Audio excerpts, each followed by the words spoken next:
A romance written 200 years ago, but still so relatable today.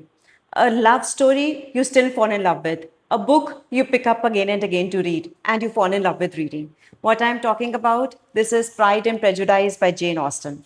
So, this is a classic romantic novel. It was published way back in 1813, written by Jane Austen. But even after 200 years, this book is, and the characters are very, very relatable. So basically, this is a story of Elizabeth and Mr. Darcy.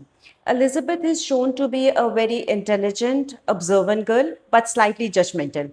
And Mr. Darcy is shown to be arrogant in the beginning, but as the novel progresses, his character develops. He is egoistic, but somehow very understanding as the novel progresses.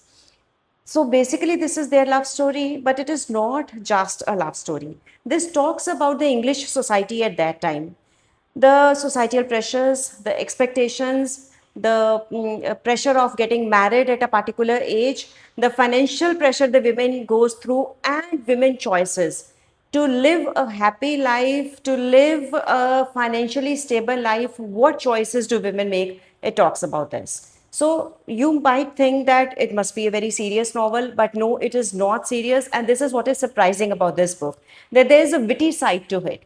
Jane Austen's humor is so beautifully comes out in this book. She talks about Mr. Bennet, who seems to be least bothered about his daughter's wedding, but actually he's doing everything to get his daughter settled in proper homes. Then there is Mrs. Bennet. She's always very flustered and worrying about her daughter's weddings. There is Jane. She's a very sweet character, well mannered, loved by everyone. There are certain characters who are very adorable and very attractive, but actually they are not so good as the novel progresses. Some are trying to make things go bad for Jane and Elizabeth, and how these characters develop.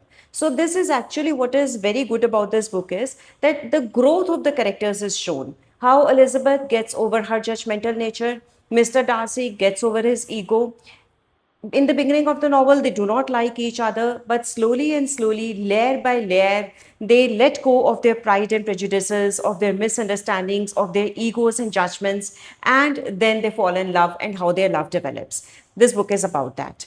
So there are many relatable characters: Mr. Bennet, Mrs. Bennet, Collins. He's a very erratic character, Jane, and there are so many other characters, very relatable in today's society also. And this is what is special about this book, that this is written about daughter's marriage way back 200 years back. But still, even today's society, especially Indian society, goes for the girls' marriages, looks for girls' marriages at a particular age. And also regarding the men also, as soon as they start earning, they reach a particular financial stability, everyone is looking to get them married. So very relatable book, very interesting to read. For some people who are not into classics, you might find it a bit slow in the beginning, because it does not have any dramatic beginning or dramatic endings. But it is a slow paced, sweet novel. So those who love classics would definitely enjoy it. The language might not be easy for people who are not fond of reading classics, but it's not very difficult also. And the book is not very thick, so you can read it in 5 to 7 days max. In fact, you can finish it in 2 to 3 days.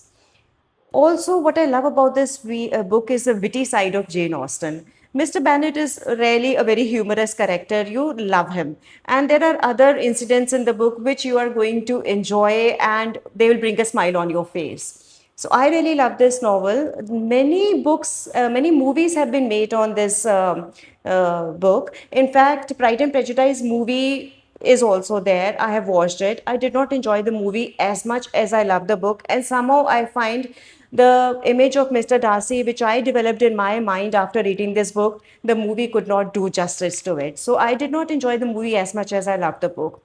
Have you read the book? Have you watched the movie? Do write in the comments how you found this book, and do follow me for more reviews and book recommendations.